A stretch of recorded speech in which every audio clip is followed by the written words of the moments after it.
তোরা সারা বছর ধরে প্রচুর প্রচুর প্রচুর সরকারি ব্যাংকের চাকরির পরীক্ষা হয়, যেমন আইবিপিএস পিওর পরীক্ষা, আইবিপিএস ক্লার্কের পরীক্ষা, এসবিআই পিওর পরীক্ষা, এসবিআই ক্লার্কের পরীক্ষা, আরআরবি পিওর পরীক্ষা, আরআরবি ক্লার্কের পরীক্ষা, আরবি অ্যাসিস্ট্যান্টের পরীক্ষা, প্লাস প্রচুর ইন্স্যুরেন্স সেক্টরেরও পরীক্ষা হয়, যেমন এলআইসির পরীক্ষা, ইপিএফওর পরীক্ষা, ইএসআইসির পরীক্ষা, এনআইএসএল এর পরীক্ষা, ওআইসিএল এর পরীক্ষা।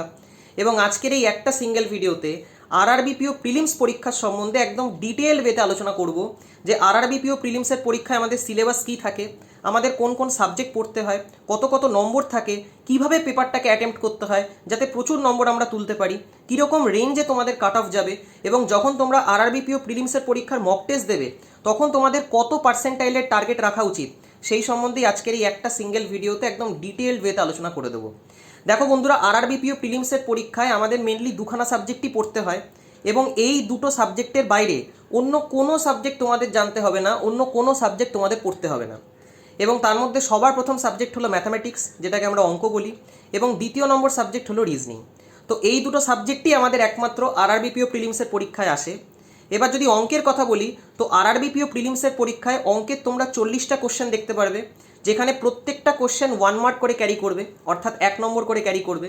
তো টোটাল 40টা কোশ্চেনের জন্য অঙ্কের 40 নম্বর অ্যালট করা থাকবে, এবং যেটার জন্য তোমরা হাতে সময় পাবে মাত্র 20 মিনিট। অন্যদিকে যদি রিজনিং সেকশনের কথা বলি, তো রিজনিংয়েও তোমরা 40টা কোশ্চেন পাবে, যেখানে প্রত্যেকটা কোশ্চেন 1 মার্ক করে ক্যারি করবে, অর্থাৎ 1 নম্বর করে ক্যারি করবে।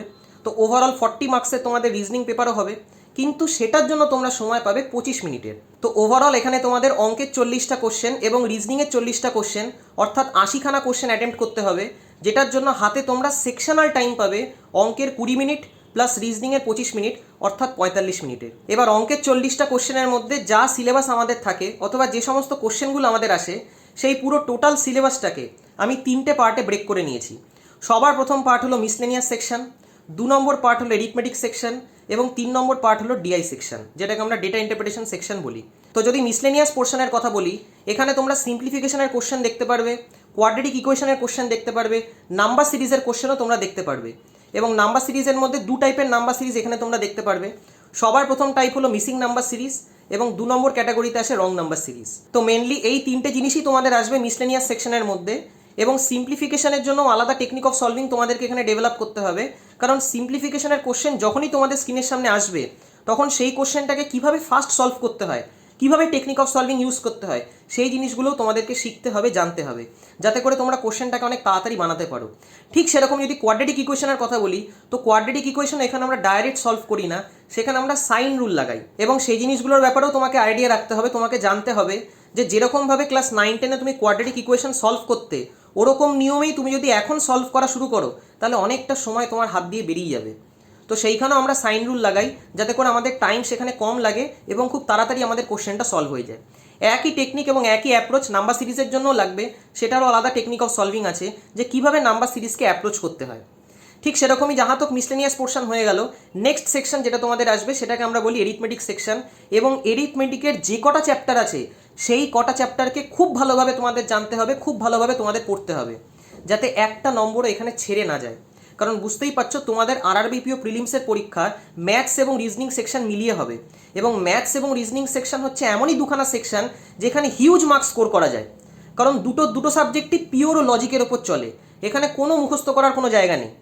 তো এরিথমেটিকের চ্যাপ্টারগুলোর কথা যদি বলি, সবার প্রথম চ্যাপ্টার যেটা তোমাদের পড়তে হবে সেটাকে আমরা বলি রেশিও প্রপোর্শন, যেটাকে বলি অনুপাত সমানুপাতের চ্যাপ্টার। নেক্সট চ্যাপ্টার হয়ে গেল পার্সেন্টেজের, যেটাকে শতকরা বলা হয়। তারপরে চলে আসবে প্রফিট অ্যান্ড লসের চ্যাপ্টার, যেটাকে লাভ ক্ষতি বলা হবে। ঠিক সেরকমই তারপর ডিসকাউন্টের চ্যাপ্টার আসবে, তারপর এসআই এর চ্যাপ্টার আসবে, যেটাকে সিম্পল ইন্টারেস্ট বলা হয়। সিআই এর চ্যাপ্টার আসবে, যেটাকে কম্পাউন্ড ইন্টারেস্ট বলা হয়। অ্যাভারেজের চ্যাপ্টার তোমাদের পড়তে হবে, মিক্সচারের চ্যাপ্টার পড়তে হবে, টাইম অ্যান্ড ওয়ার্ক পড়তে হবে, পাইপস অ্যান্ড সিস্টেম পড়তে হবে, টাইম স্পিড ডিস্টেন্সের চ্যাপ্টার পড়তে হবে, নাম্বার সিস্টেম পড়তে হবে। এই সমস্ত এরিথমেটিকের চ্যাপ্টারগুলো আমাদের প্রত্যেকটা ব্যাংকিং এক্সামে আসে। তো ন্যাচারালি একবার যদি তুমি খুব ভালোভাবে এরিথমেটিক সেকশনটাকে তৈরি করে নাও, তারপর যে কোনো ব্যাংকিং এক্সাম তুমি ক্লিয়ার করতে পারবে, কারণ সিলেবাস আমাদের সেমই থাকে। কিন্তু এই সমস্ত এরিথমেটিক চ্যাপ্টারগুলো তোমাকে ভালোভাবে শিখতে হবে, ভালোভাবে জানতে হবে, কারণ একটা চ্যাপ্টারের সাথে আরেকটা চ্যাপ্টার কানেক্টেড আছে। আজকে রেশিও প্রপোর্শনের চ্যাপ্টার তোমরা স্কুল লেভেলে শিখেছো, পার্সেন্টেজের চ্যাপ্টারও তোমরা স্কুল লেভেলে করেছো, প্রফিট অ্যান্ড লসও করেছো, এসআইও করেছো, সিআইও করেছো, প্রত্যেকটা এরিথমেটিকের চ্যাপ্টার তোমরা স্কুল লেভেলে শিখেছো। কিন্তু স্কুল লেভেলে যে মেথডে শিখেছো, সেই মেথড যদি তোমরা এইখানে পরীক্ষার সময় অ্যাপ্লাই করতে যাও, তাহলে কোনো দিনও বেশি কোশ্চেন অ্যাটেম্প্ট করতে পারবে না। কারণ তোমরা নিজেরাই মিলিয়ে দেখে নিতে পারবে, যে কোনো আরআরবিপিওর পেপার তুমি মিলিয়ে দেখে নাও, সেইখানে অঙ্কের 40টা কোশ্চেনের জন্য তুমি হাতে সময় পাবে মাত্র 20 মিনিটের। তো ন্যাচারালি 40টা কোশ্চেন যদি তোমাকে 20 মিনিটে নামাতে হয়, তাহলে এক একটা কোশ্চেনের জন্য তুমি 30 সেকেন্ডও সময় পাবে না। এবং সেই 30 সেকেন্ডের মধ্যে তোমাকে কোশ্চেনটা দেখতে হবে, পড়তে হবে, লিখতে হবে, সলভ করতে হবে, অপশান মার্ক করতে হবে, তারপর নেক্সট কোশ্চেনে যেতে হবে। এবং সেইটার জন্যই তোমাকে টেকনিক অফ সলভিং শিখতে হবে, কারণ সমস্ত কোশ্চেন আমরা বেসিক নিয়মে কোনো দিনও বানাই না, কোনো দিনও সলভ করি না। সেখানে আমরা অপশন এলিমিনেশন টেকনিক ইউজ করি, ডিভিজিবিলিটির টেকনিক ইউজ করি, ইউনিট ডিজিটের কনসেপ্ট ইউজ করি, এবং এই সমস্ত জিনিসগুলো তোমাকে জানতে হবে, শিখতে হবে, কারণ প্রত্যেকটা চ্যাপ্টারের সাথে প্রত্যেকটা চ্যাপ্টার কানেক্টেড আছে।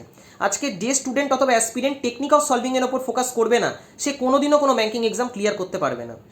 তো ন্যাচারালি টেকনিক অফ সলভিংয়ের ওপর খুব ভালো করে ফোকাস করো, এবং যদি তোমাদের কোথাও গাইডেন্সের প্রয়োজন হয় তো তোমরা গাইডেন্সও নিতে পারো। আমি নিজেও পার্সোনালি সমস্ত ব্যাঙ্কিং এক্সামসের জন্য অনলাইনে ম্যাথস এবং রিজনিং পড়াই। তো তোমরা যদি চাও তো আমার সাথেও কন্ট্যাক্ট করতে পারো। আমার হোয়াটসঅ্যাপ নাম্বার 8617204564।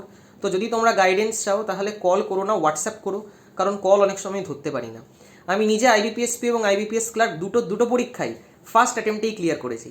তো ন্যাচারালি তোমাদেরকে খুব ভালো করে গাইড করতে পারবো যে কী টেকনিক অফ সলভিং হওয়া উচিত, কীভাবে একটা কোশ্চেনকে অ্যাপ্রোচ করা উচিত, যাতে কোশ্চেন সলভিং টাইমটা আমরা কমাতে পারি এবং নিজেদের অ্যাটেন্ড বাড়াতে পারি।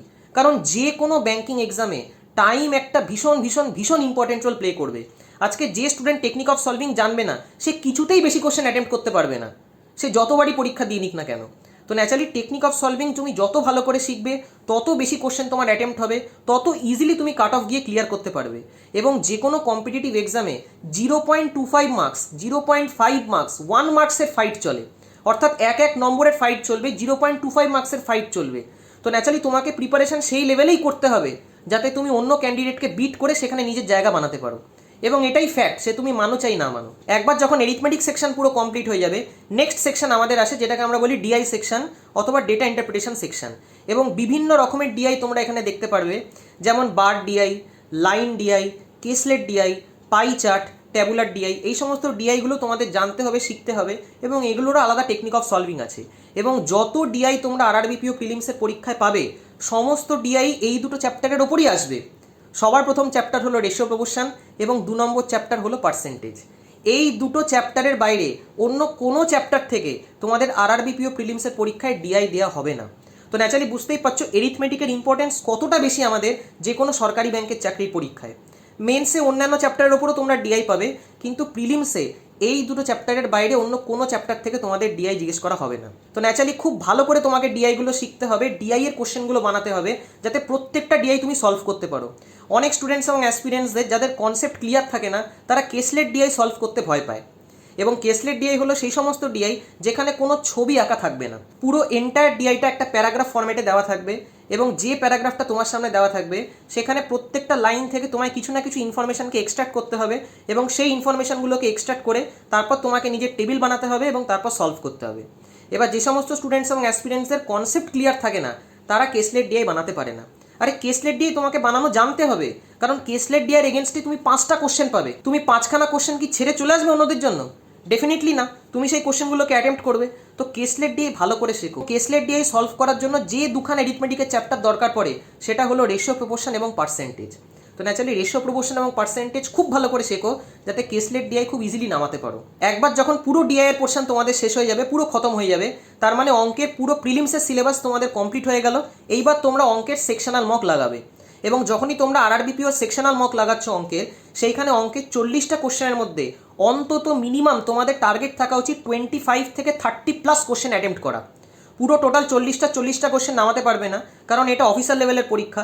ক্লেরিক্যাল লেভেলের পরীক্ষা যদি হতো তাহলে তোমাকে এখানে 40টা কোশ্চেনই নামাতে হতো, কিন্তু যেহেতু অফিসার লেভেলের পেপার একটু হালকা লেন্দি হয়, তো ন্যাচারালি তোমার টার্গেট এইটাই থাকা উচিত যে অঙ্কের 40টা কোশ্চেনের মধ্যে অন্তত মিনিমাম 25 থেকে 30+ কোশ্চেন যাতে আমি অ্যাটেম্প্ট করতে পারি আরআরবিপিও প্রিলিমসের পরীক্ষায়। এবং যদি তোমার এরকম অ্যাটেম্প্ট হয় এবং ভালো অ্যাকিউরেসির সাথে যদি অ্যাটেম্প্ট হয়, তাহলে তোমার প্রিপারেশন একদম রাইট ডাইরেকশানে আছে, একদম রাইট ট্র্যাকে চলছে। ঠিক সেরকম যদি রিজনিং সেকশনের কথা বলি, তো রিজনিং সেকশনকেও এখানে আমি দুটো পার্টে ভেঙেছি। প্রথম পার্ট হলো মিসলেনিয়াস সেকশন এবং 2 নম্বর পার্ট হলো পাজল সেকশন।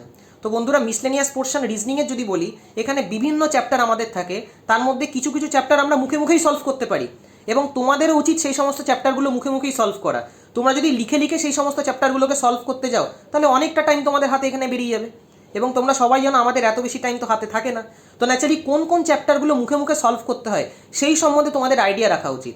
যেমন রিজনিং পোর্শনে যে সমস্ত মিসলেনিয়াস চ্যাপ্টারগুলোকে মুখে মুখে সলভ করা যায় সেগুলোর নাম হলো চাইনিজ কোডিং ডিকোডিংয়ের চ্যাপ্টার। কোনো দিনও আমরা পেন পেপার তুলি না, পুরো কোশ্চেন দেখবো, মুখে মুখেই সলভ করবো, নেক্সট কোশ্চেনে চলে যাবো। ইনইকুয়ালিটির চ্যাপ্টার ডিরেক্ট সলভ করবো, না লিখে সলভ করবো এবং মুখে মুখে সলভ করবো। 3 নম্বর চ্যাপ্টার হলো আলফা নিউমেরিক সিরিজের চ্যাপ্টার। যখনই তোমরা কোনো আলফা নিউমেরিক সিরিজের ওপর কোশ্চেন পাবে তো আলফা নিউমেরিক সিরিজের চ্যাপ্টার আমরা ডিরেক্ট মুখে মুখেই সলভ করি, না লিখে সলভ করি। এবং সেই সমস্ত জিনিসগুলো তোমাদেরও জানতে হবে যে যখনই তোমরা আলফা নিউমেরিক সিরিজের কোশ্চেন সলভ করছো সেগুলো যেন মুখে মুখে সলভ হয়। যদি তোমাদেরকে লিখতে হয় তাহলে সেইখানে তোমাদের টেকনিক অফ সলভিংয়ে কোথাও না কোথাও গন্ডগোল রয়েছে। এই 3টে চ্যাপ্টারের কোশ্চেন আমরা একদম ডাইরেক্ট মুখে মুখেই সলভ করি, না লিখে সলভ করি। ঠিক সেরকমই তারপর যদি ফরওয়ার্ড ব্যাকওয়ার্ডের কথা বলি তো ফরওয়ার্ড ব্যাকওয়ার্ড আমাদের মিসলেনিয়াস সেকশনের মধ্যে পড়ে, সিলজিজমের চ্যাপ্টার আমাদের মিসলেনিয়াস সেকশনের মধ্যে পড়ে, ডিস্টেন্স ডাইরেকশনের একটা ছোট্ট পাজেল তোমরা এখানে দেখতে পারবে, সেটাও মিসলেনিয়াস সেকশনের মধ্যেই পড়বে। ব্লাড রিলেশনের এখানে একটা ছোট্ট পাজেল দেখতে পারবে, সেটাও মিসলেনিয়াস সেকশনের ক্যাটাগরির মধ্যে পড়বে। তো এই সমস্ত জিনিসগুলো আমাদের রিজনিংয়ের মিসলেনিয়াস পোর্শনে আসে। এবং একবার যখন মিসলেনিয়াস পোর্শন হয়ে যাবে তারপর নেক্সট সেকশন যেটা তোমাদের জানতে হবে সেটা হলো পাজেল সেকশন। এবং ডিফারেন্ট টাইপস অফ পাজেলস তোমাদের এখানে জানতে হবে, প্রত্যেকটা পাজেলকে কিভাবে সলভ করতে হয়, প্রত্যেকটা পাজেল কোন ক্যাটাগরির আন্ডারে পড়ে সেগুলোর ব্যাপারে তোমাদের আইডিয়া রাখতে হবে। যেমন ফ্লোর বেসড পাজেল হয়ে গেল, বক্স বেসড পাজেল হয়ে গেল, শেলফ বেসড পাজেল হয়ে গেল, মান্থ বেসড পাজেল হয়ে গেল, উইক বেসড পাজেল হয়ে গেল, বার্থডে পাজেল হয়ে গেল, এজ বেসড পাজেল হয়ে গেল, নো স্কিপ পাজেল হয়ে গেল, ডবল ভ্যারিয়েবল পাজেল হয়ে গেল, সিনিয়রিটি বেসড পাজেল হয়ে গেল, লিনিয়ার অ্যারেঞ্জমেন্টের উপর পাজেল হয়ে গেল, সার্কুলার অ্যারেঞ্জমেন্টের উপর পাজেল হয়ে গেল, প্যারালালের উপর অ্যারেঞ্জমেন্টের পাজেল হয়ে গেল, flat and floor based puzzle হয়ে গেল। তো এই সমস্ত জিনিসগুলোর ব্যাপারে তোমাকে আইডিয়া রাখতে হবে যে কোন পাজেল আমাকে কি বলতে চায় এবং সেই পাজেলটাকে কিভাবে নামাতে হয়। যদি তুমি এই সমস্ত জিনিসের ব্যাপারে আইডিয়া না রাখতে পারো তাহলে তুমি কোনো দিনও পরীক্ষা ক্লিয়ার করতে পারবে না। তো ন্যাচারালি রিজনিংয়ে আমাদের কী কী জিনিসপত্র আসে, পাজেলের মধ্যে কোন কোন জিনিসগুলো আসে, সেই সমস্ত পাজেলের টেকনিক অফ সলভিং কী হয়, কীভাবে পাজেলটাকে তাড়াতাড়ি নামাতে হয়, এবং যে কোনো পাজেলের জন্য তোমাদের সিম্বলিক নোটেশন লিখতে হবে। প্রচুর স্টুডেন্টস এবং অ্যাসপিরেন্টসরা সিম্বলিক নোটেশন লিখতে জানে না। তো সিম্বলিক নোটেশন তুমি যদি না লেখো তাহলে একটা বড় পাজেলকে ছোট বানাবে কী করে তুমি, এবং যে কোনো ছোট ইনফরমেশান থেকে খুব ইজিলি আমরা সেই জিনিসটাকে সলভ করতে পারি। অথচ তোমার কাছে যদি এত বড় একটা প্যাসেজ থাকে, এত বড় একটা ইনফরমেশান থাকে, সেখান থেকে কোনোদিনও তুমি পাজেলটাকে তাড়াতাড়ি নামাতে পারবে না।